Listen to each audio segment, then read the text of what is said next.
Right now, reading this, you're calm. Your heart rate is normal, nothing hurts. But the next time someone you love uses a certain tone with you, somewhere in the next tenth of a second, a structure deep in your brain is going to override every conscious thought you currently have. And it's going to do it using a system that existed millions of years before the first human ever spoke a word. You won't decide to react, you'll just already be reacting. Here's exactly how fast. In 2016, researchers at the Madrid Epilepsy Unit recorded directly from electrodes implanted in patients' amygdala, their brain's threat detection center. When shown a fearful face, the amygdala lit up in as little as 74 milliseconds. For comparison, a single blink takes about 100 milliseconds longer than that. A separate brain imaging study found the slower, more deliberate networks involved in attention and reasoning only start meaningfully engaging around 280 and 410 milliseconds later. By the time your thinking brain shows up to the meeting, the decision has already been made without it. So what is this thing that moves faster than you can blink? Somewhere years ago, maybe decades ago, your nervous system decided a certain kind of moment was dangerous. A raised voice? Being ignored? A door closed a little too hard? Your brain didn't debate it. It built a shortcut. A fast lane straight to fight, flee, freeze, or please. So the next time anything close to that moment showed up, you wouldn't have to think, you would just react. Here's where it gets stranger. This system doesn't fact-check. It pattern matches. It never asks, is this actually happening again right now in this room? It only asks, does this feel close enough? And if the answer is even a little bit yes, it pulls the exact same response. Even if that response is 20 years out of date, which is exactly why the same fight keeps showing up in your relationship, your job, your friendships, wearing a different costume every single time. Watch how this plays out. Grew up where silence meant something bad was coming? Today, your partner goes quiet for 10 minutes and your chest tightens before you've even asked why. Never quite good enough as a kid? Today, your manager gives you neutral feedback, and somehow you hear failure. Got laughed at once for asking for help. Today, you'd rather drown quietly than ask your team for support.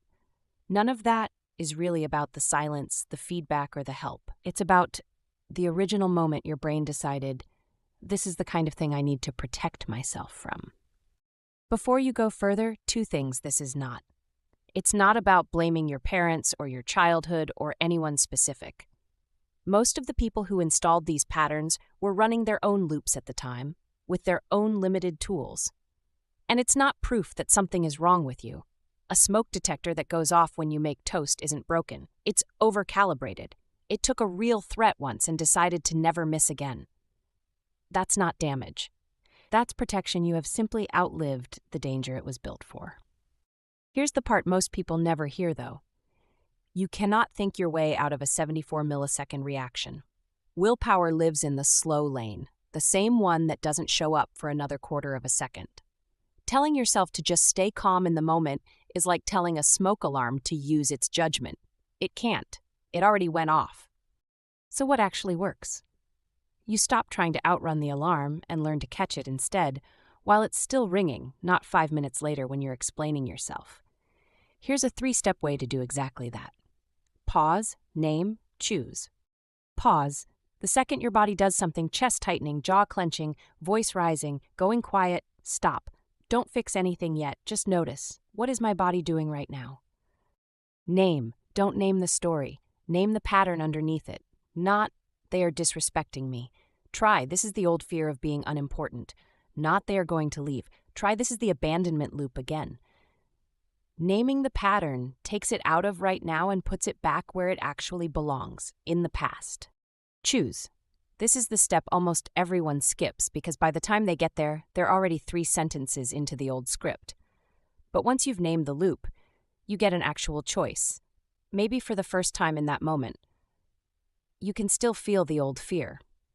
You don't have to pretend it's gone, but now you decide what happens next, instead of letting a system older than language decide for you. Let's try it for real, twice. First, your partner goes quiet. Pause. You catch your chest tightening the second the silence starts. Name. Instead of they are pulling away, you think, This is the old fear that silence means danger. Choose.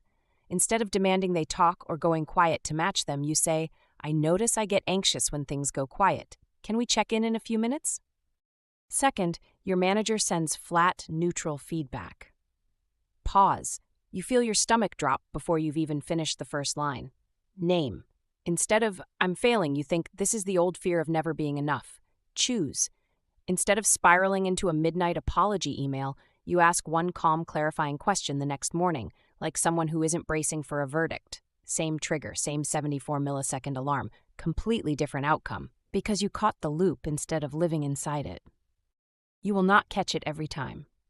The first few times you'll probably notice 5 minutes too late, replaying it in the shower 3 hours later. That still counts. Awareness after the fact is still awareness. It's just further down the road, and the road gets shorter every single time you walk it. Here's the one thing I actually need you to keep.